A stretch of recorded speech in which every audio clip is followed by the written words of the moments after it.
Review chùa Minh Sư. Chùa này ở đường Lý Thái Tổ, Long Xuyên.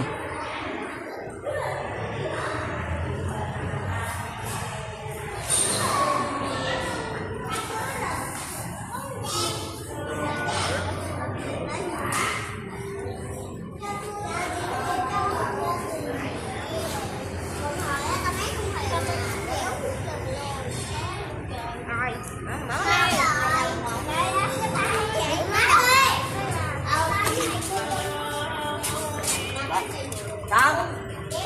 Ở bãi này bỏ thùng rác nữa vậy? Quán cá mấy này nè. Mấy Mấy ly này nè. các